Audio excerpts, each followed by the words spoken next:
exciting matchups in store for you.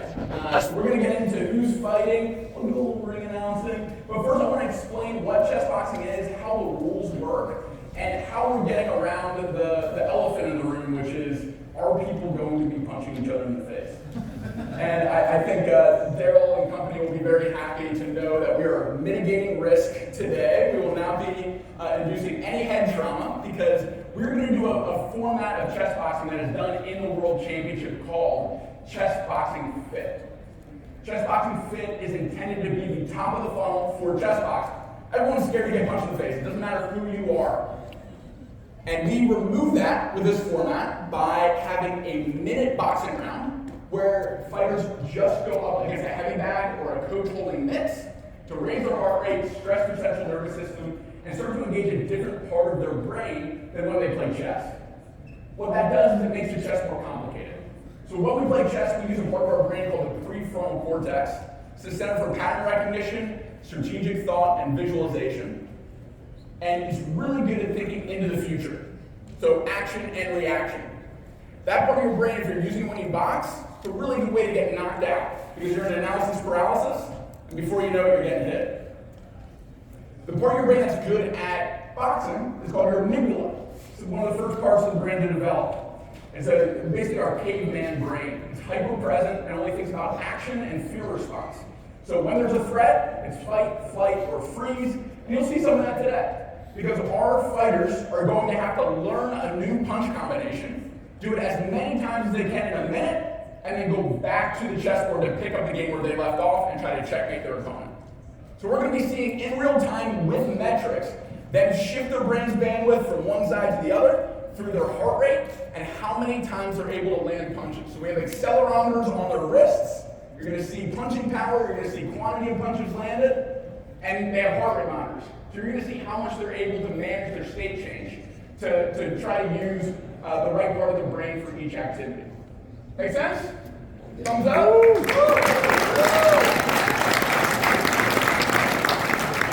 And as a last minute feature, we have also added a time deduction for whoever loses the boxing round. So whoever throws less punches and has less of a power score is going to lose 15 minutes on their chess. 15 minutes. They're going to lose 15 seconds on their chess clock. So there's a little bit of stakes to try as hard as you can on the boxing, so that you aren't just like, you're cruising to not raise your heart rate as much to get an advantage on the board. Cool? Cool. All right.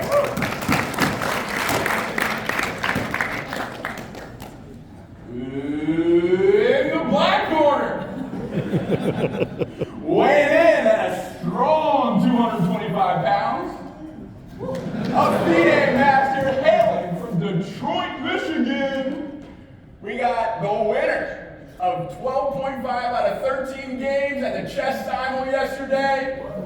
The man who streams every night live on twitch.tv/GM Canty. Give it up for James Canty the Third!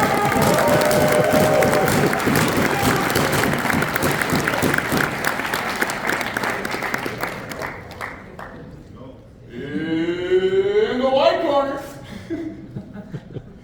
hailing from Boston, Massachusetts, as a student at Harvard, a two-time women's national champion in chess, coming to take on the champ, we got Jennifer Yu.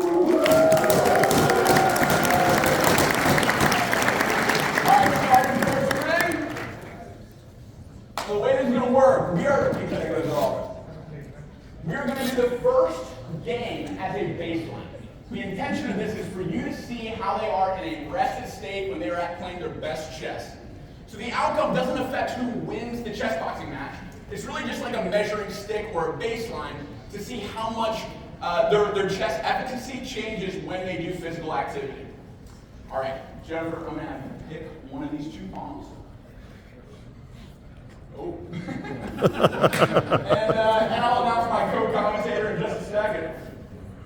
All right, Grandmaster Robert Hess commentates all of the international chess events that chess.com puts on. He is head of making sure no one cheats on chess.com. I don't know the official title for that.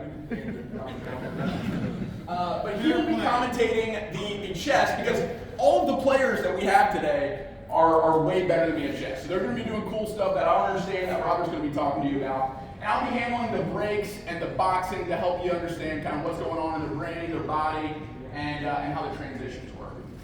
Okay, so we have 5 minutes on the clock. We're going to play a blitz game. I'm still going to talk to you while they play, and that's why they have these headphones. So the reason you guys can go ahead and put those on, we can go ahead and get going. White to move. 3, 2, 1. Good luck. We're moving. We have a clock on. Oh my God, everything's working. Awesome. All right.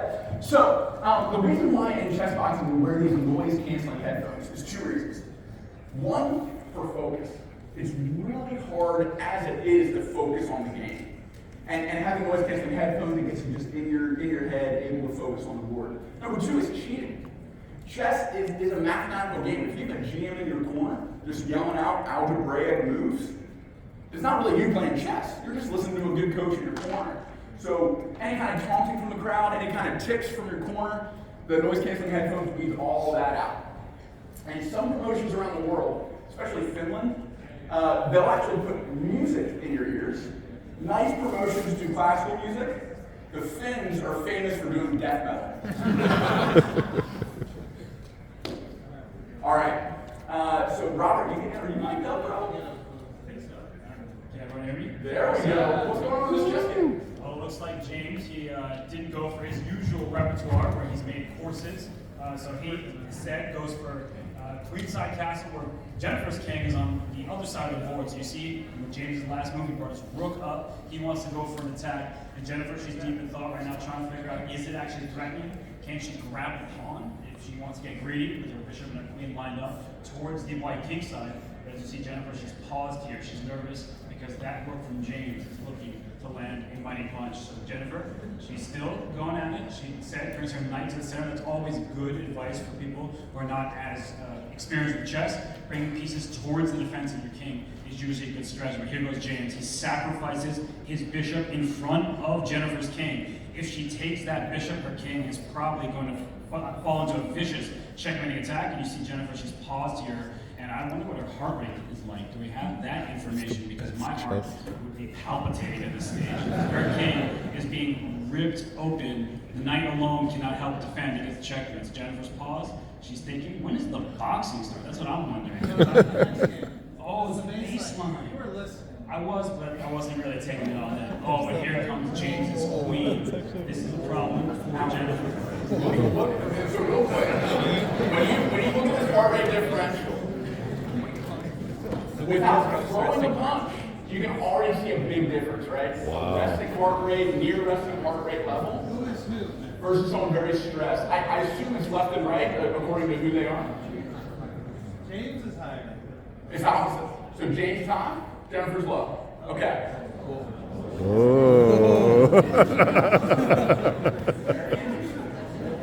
So everyone's biology is different, but in general, if your heart rate's super high, you might be in a little bit of fight or flight, you might have a little adrenaline in your system, and your brain's bandwidth might be a little bit more in the back of your head, not where you want it. So just something to keep in the back of your mind as you see this game unfold. Can you explain the clock? Oh yeah, the clock over the black pieces, it shows how much time each player has left. And you can see 2 minutes and 50 seconds right now for Jennifer. And by the way, look at James's last move, a rook sacrifice. If Jennifer takes that rook with her king, she immediately gets checkmated. So James is just all on the attack in this one. You can see in his eyes actually, he's locked in, he's staring at her king. And it looks like Jennifer, she did not take the rook, but she's down a lot of time. And James no longer down any material. So he first sacrificed the bishop for a couple pawns. Now he's regained his sacrificed piece. And that means that Jennifer's in a world of trouble. Her king's still being hunted. She no longer has extra material. As Yasser Seirawan, 4-time US champion, likes to say, if you're going to die, at least do so on a full stomach. She, in fact, is down material. Doesn't have anything going for her at the moment. And we got to give a shout out to Lance, by the way, who's fixing the board at every turn, making sure that it's live. Good job, Lance. We appreciate you. Yeah, round of applause for Lance. The unsung heroes of this demonstration were the AV crew who hung out with me until late last night figuring all this stuff out. So big round of applause for them.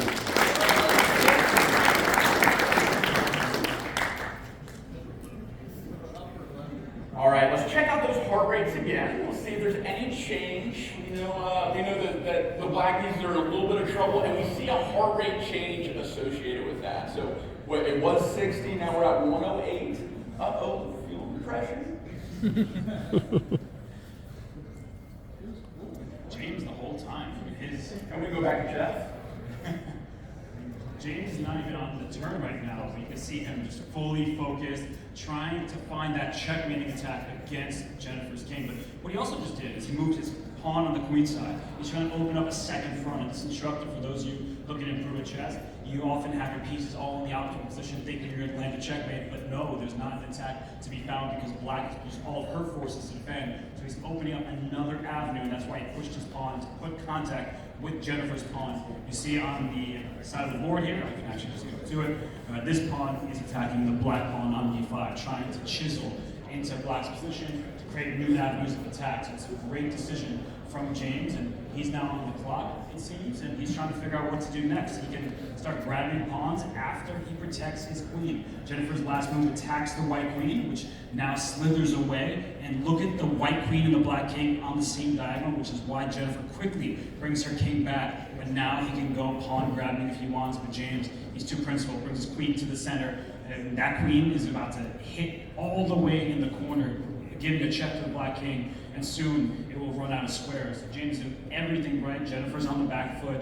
It is just a baseline game, so I guess that's the good news for her as she grabs a pawn and attacks the white queen once more. But I think that queen can venture further into black's camp and take away squares. First a check, and now a pawn grab that allows the white bishop, that light square bishop, to go after the pawn. Lance, we need you. Sorry about that. Making you run more than the players. Let's check my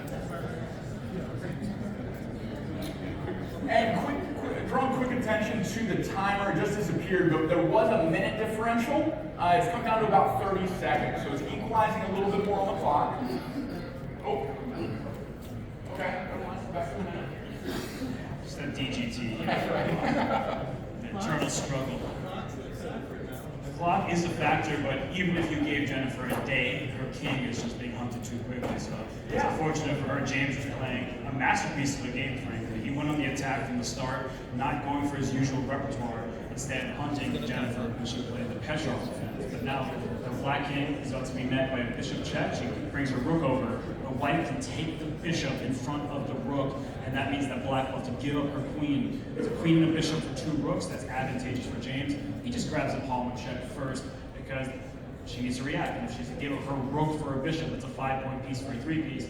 She instead drops her king back to d8. The board on the side again didn't pick that up, but that's okay because James is picking up the bishop in front of the queen and the king. There we see it. Now James is an extra queen compared to the two rooks. And the side that is on the attack usually benefits the most from material imbalances. So we see James' king safe and sound, tucked away, a wall of pawns in front of it. Jennifer, she's just making moves at this point. I guess in the chess boxing, you just try to survive long enough to throw a few punches. Matt, they're not punching right now. Yeah, let's talk about time a little bit in chess boxing. So if time runs out, it counts as checkmate. That is a finite finish of the game. It counts just like a knockout, just like a checkmate.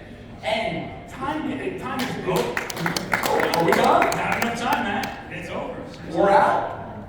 Game over? Game over. Game over. So James to the white pick a baseline game. Don't clap too hard. This is a chess boxing competition, not a baseline chess game competition. So, Kenzie, as great as that game was, it means nothing. I know. It's time to put on gloves, get in the ring. And we have two helpers today holding mitts. So they're actually brothers that grew up boxing each other. Now they're going to be holding mitts for others. You guys can go and come up here.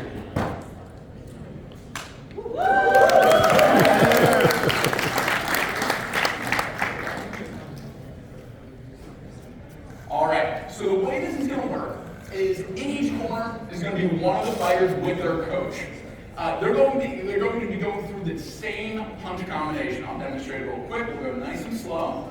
1, 2, He's going to throw a punch at me. I'm going to have to slip outside of it, throw a cross back, then roll under a punch, and throw a cross hook. Okay? I'll do that again real slow. Watch. You guys ready? 1, 2. Slip outside, cross, roll, cross hook. Okay? 1, 2. Slip 2, roll 2, and with a hook. Okay? So do it slow with your coach while I explain the rules. I get it. Wrap up there. It's good that you got it out of your way. Out of the way. It's out of the system, you know? There we go. Alright. Practice a few times with your coach. Cool. So what we're looking at up here on the board, you already see the accelerometers going. Is there any way to reset those accelerometers when we start the round, maybe? You're going to be seeing them and their punch scores go up. Whoever wins, meaning having a higher punch score and more punches landed, is going to get a 15-second advantage on the game. Okay? So their first move, they're just going to let it sit for 15 seconds, and then we get it. Okay? A little bit of stakes in boxing, aside from the biological advantage of whoever can manage their stage change better. We got the combo? We good on the combo? Good on the combo? All right, seconds out from the first boxing round. Can I get a round of applause? And you ready? 1 minute timer for the boxing. Seconds out. Beginning in 3, 2, 1, and time in. I'm making a note of a 9-punch discrepancy. I don't think we'll reset the punch, so we'll just deduct 9 from the right side at the end here. Moving through, we're 10 seconds in already. They're having to use their brain to learn this punch combination on the fly, try to complete it as many times as they can in this 1 minute. We're 20 seconds down before we need to go. Looks like Jennifer is crushing it so far. We're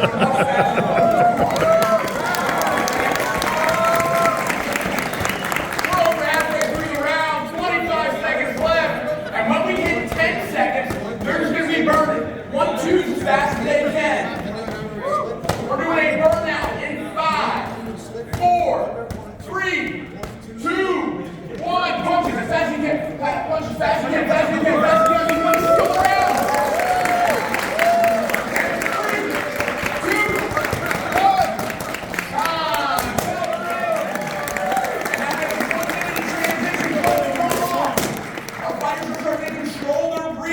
Slow down their heart rate, trying to refocus on the board, use the part of their brain that's good at chess.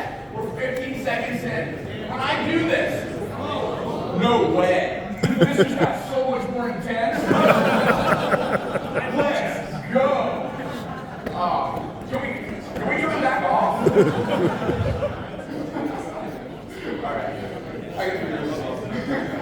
All right, we're halfway through this round. For chess boxers, what you want to be doing right now is trying to exhale longer than you inhale. That signals to your central nervous system it's okay to exit fight or flight, lower your heart rate, and dump adrenaline. This helps to bring the brain's bandwidth from that amygdala to the prefrontal cortex. That's much better than playing chess. So we're seconds out. The winner of the boxing round was Jennifer Yu, landing more punches with more punching power. So James's first move will be 15 seconds. Time in. Let's go. 3-minute boxing round. They're just going to play the first 3 minutes of the chess game. Probably won't get to checkmate with these two, the elo of these two fighters. So when it hits 3 minutes, they're going to pause the game, pause the timer, put the gloves back on, come back into the ring, and do a new punch combination. Engage a different part of their brain to try to learn that punch combination, complete it as many times as possible, and potentially earn another 15-second advantage on the clock. Well, Matt, you see that James chose a different opening. He's going to his mainline repertoire. But I have a question for you. As we look at the heart rates of these players, who's at 127 right now? Which of these two?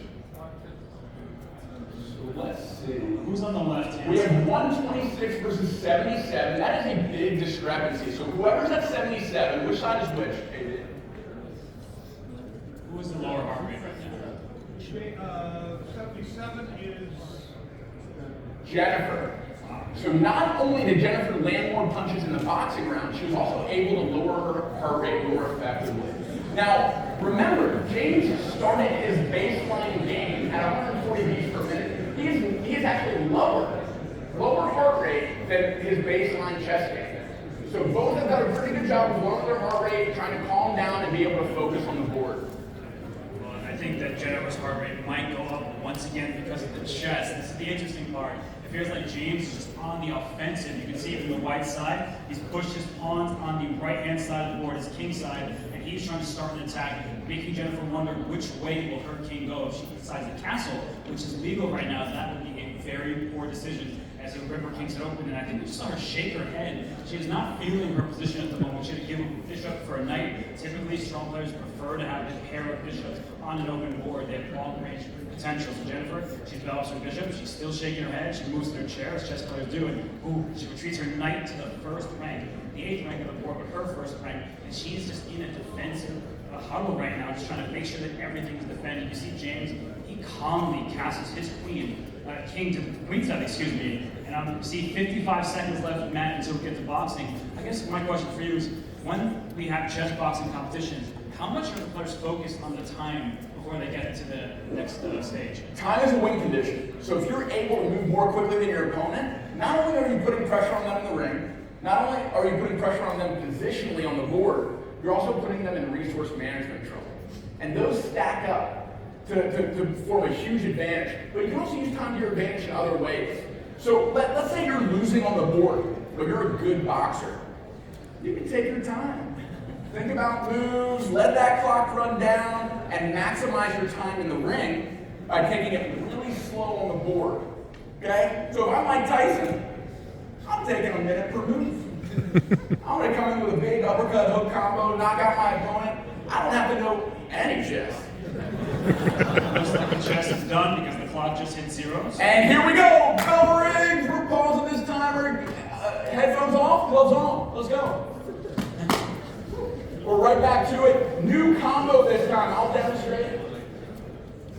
We're starting out with a jab. We're going to throw 3 uppercuts. He's called a shoe shiner. Shout out to my coach Xavier Biggs out of Atlanta, Georgia. 1, 2, 3. And we finish with a hook.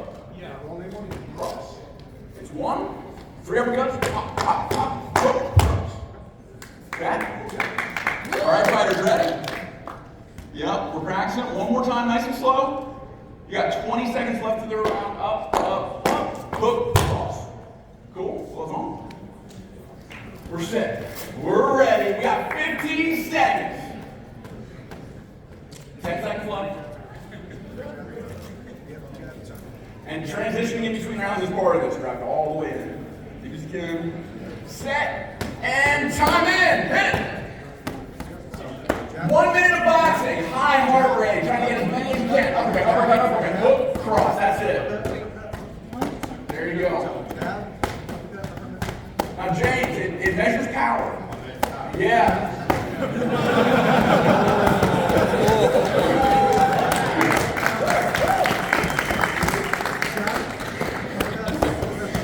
Sorry. I got a whip on. So, how people don't know this? James is a career chess player who is going to be stepping into the chess boxing ring in the near future. This is a warm-up for him. We wanted to test him against a very strong opponent, and Jennifer, who is also considering her first chess boxing match. We're excited to see each of these chess women's grandmasters, FIDE masters start to embrace chess boxing as more of this, more than just a curious oddity that makes its way onto ESPN the Ocho every once in a while. We got 3, 2, 1, and rounds over. Back to the board. And let's see. 327 right side. I believe that's Jennifer yet again. A higher punch score for the black pieces. That is 15 seconds coming off of James' clock. Now we have a 1 minute timer in between rounds. Where are we with that? All right, we got a little bit extra time to recover here. We're going to end it. It's been about 15 seconds. We're going to end it at 15. Now look at these heart rates. 166. Yep. Yeah. Did we lose a hurry monitor? She keeps going in and out. She does? Okay. Jennifer keeps going in and out. Okay. Jennifer, wherever that heart rate monitor is, just try to press it a little bit more. There we go. Dan. Tell me run 15 off. So good. Okay. What's up, Danny? What's going on? We need 15 seconds off finish clock. We got 10 seconds till the round begins.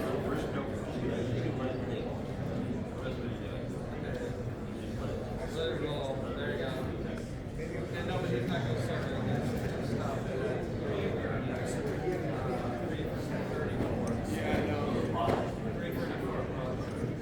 Actually, 3:34. You just like go ahead and round begins. So 3-minute timer on the clock. And this is actually just going to go to the end of the match. So one of these two are going to run out of time before the end here. That is actually not the case. We might have one more boxing round, ladies and gentlemen. I think that right now Jennifer wouldn't mind another boxing round because her king is once again in some danger. So James, he will not stop. You saw him throwing those punches. I mean, he is an aggressive guy, and right now he is going right after Jennifer's king. His pawn has pushed. You can see that it's inching closer to her king, and she's trying to decide, can I take that pawn or does it weaken the rest of my position? So Jennifer, she's deep in thought. She's down almost a minute on the clock at this point. So those 15-second runoffs clearly have not hurt James' Canty. She's trying to deliberate. She pushes her pawn 2 squares forward, which I think is a great choice in this position. She's trying to keep things closed. Shout out again to the team on the DGT. We've got some, great minds in here. Can we get people to create a better system than DGT we use? Because that would be excellent. Yeah, what Robert just said is important. Okay, because every single chess boxing match we have, even the international chess competitions at the highest level, there is always a DGT issue. If these brilliant minds at MIT can figure out a better way for chess technology, a 2,000-year-old game, we should be better. So if you want to take that on, but reach out to Danny. Danny's coming up next.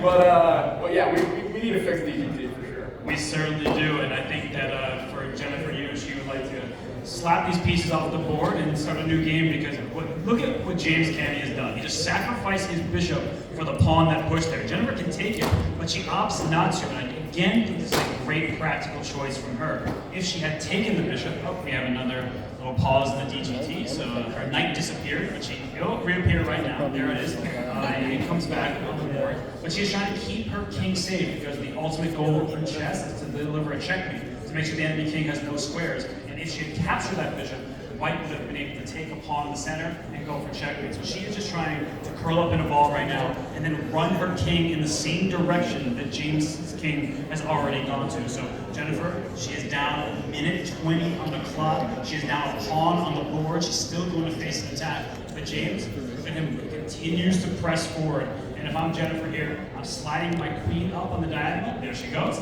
And she's trying to run her king as quickly as possible over in the direction where White's king currently resides. The pawn pushes forward. He's trying to break open the center. James, he is playing with absolute momentum right now. He understands that if the king does venture on over, gets the safety, his attack will not land. So you see Jennifer forced to take this pawn in the center. In comes a bishop trade on offer. And the good news for Jennifer, she can take this moment to castle. But she is down at least one pawn, and the pin, that bishop that James has, staring at a knight, and through that knight is a queen. Which means that knight should not move, and Jennifer's king, at long last, has gone to the queen side. And time! That's the second test round. We have one more boxing round, guys, to the end of the match. So, this one is not going to be any punch combination. What our fighters are going to do instead is just burn out. Literally on the same side. Try to go as fast as you can, take a hard as fast as you can for 1 minute, and we're going to finish the game. Cool. 1-2 punches all the way through the full minute. We have 30 seconds out. Now definitely keep your eyes on the heart rate for this one. So we're going to have, we're starting heart rates of 143 for James and 92 for Jennifer. We're 10 seconds out from the beginning of the round. Let's go punch back and punch down. Starting in 3. And 2, this one's going 1 and go!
getting under 100 beats per minute coming over the board. Woo! Let's go! That cardio! All right, we're 20 seconds into this rest round. We're breathing. I got you. Hey, for in between rounds, we just want to help put on and off the gloves for future ones. All right, 30 seconds through this round. Headphones are coming off. We're trying to slow down our heart rate. Yeah, go back to the punch cam. Let's see who won. James taking it over. James won that round, so 15 seconds come off the clock for Jennifer. Danny, if you can help start this and make sure 15 seconds come off the clock. And this is significant for Jennifer. Winning that round for James was huge because he already had time advantage. And now he's going to go from 56 down to 41. Uh-oh. Ruh-roh. Okay, we're back. 41 seconds, Jennifer can begin. I believe it's can't to move though. So as soon as it hits 41, just bang. Alright, so we're studying the position, we're lowering our heart rate, we're thinking of our candidate moves, our opponent's potential responses, and boom, we're underway. Here we go. The problem for Jennifer is now she's down to 40 seconds. James, 2.5 minutes, and look at him again. He is trying to exploit the fact that the Black Knight is pinned. The bishop stares through that knight towards the Black Queen. So Jennifer, she's leading, she's trying to come up with something, she's trying to dig in. She brings her knight instead of attacking the White Queen. So James isn't paying attention. He would drop his queen to the spot, not to happen in this one. He brings his queen back, and the DGT board, of course, freezes. Thank you for the quick replay. It's awesome. We're doing all the work here. And it looks like Jennifer, she is in a top position. She takes the pawn in the center. Her queen now protects the knight, and that allows James to take this knight in the center. The queen slides up. There are pins everywhere. A knight in front of the Black Queen is pinned. Now the knight on the f6, the one that the bishop is pinning with the queen, he can move. So that knight for white is hanging. My ears too. But it looks like for James Candy, he has so much time on his clock that he can now invest it in this moment. That's critical. I mean, Matt, you were talking about using time as a weapon. James calls the clock the 17th piece. I think this goes to show that doing well and playing quickly can pay dividends in the end. An apt name. And statistically, in chess boxing, about 80% of the matches are won on the board for the timer. Now what that means is not always the best chess player is winning, it's just that mistakes in chess boxing are more easily capitalized on the board. So if I get hit, if I can't manage my state change, I'm going to be making mistakes on the board that are far easier to take advantage of than actually knocking someone out. So James is doing a great job of using time to his advantage, keeping his opponent in time trouble. Only 17 seconds left on the clock for Jennifer. And that's why James, he can just sit and think and then just make what seems like an aimless move. And Jennifer brings her knight in, so she is attacking the rook that just slid on over a square. And James, he's pausing, he's trying to play accurately, but I think he can go for the flag. He can just try to beat her on time at this stage. She attacks his queen, he offers queen. Oh, what a find from Jennifer! She gives up her knight to win James's queen. But the problem is that Jennifer has only 11 seconds remaining. But you see, she is the only player with a queen on the board, so some quick tactics from her. The problem is that earlier in the game, she spent too much time to get to this point. So James, he's now down to about 40 seconds, but Jennifer under 10. She should take this knight, she does. There goes a pass pawn for James Candy. He played rook check, bam! He gives up a rook, we see a rook trade, and a new queen is about to appear. Wonderful tactical sequence for James Candy, and now he's completely winning on the board. He's also about to beat her on the club, and that's it. James Candy wins.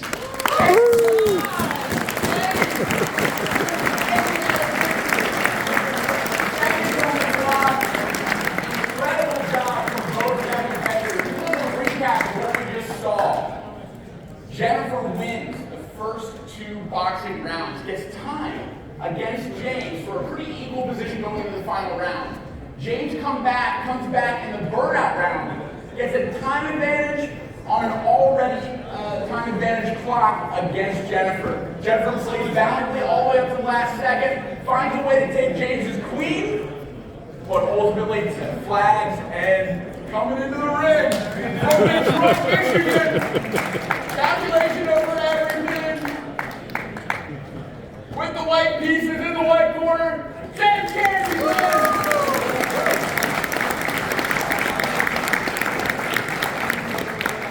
Now where's Daryl? Next year we need belts. We need SLOAN sports. We need belts. Thank you, Jennifer. Congratulations. Thank you so much for the game, Jennifer. Jennifer's very strong, two-time U.S. Women's Champion. Shout out to her. So, applause for Jennifer. My way to community this, I will be a world champion one day. So, keep this in your hand. The still works, right? Okay. So you just said I'm going to be a world champion someday. Tell me what that means. What are you talking about? Definitely, me and Matt here have been talking behind the scenes. So I will be chess boxing, of course. A lot this year. I've already been boxing. Been boxing about a year. People don't know this already. So I'm ready. You know, and the chess is getting better. Boxing I'm working on too as well. So we got Matt here. We got a Team USA type thing. It's going to be nice. But I'm definitely going out there to knock some people out. I'm ready. So. We have a long way to go. We all do. In all of our many heroes quests. But what James alluded to is this year, the World Championship is being hosted by Russia.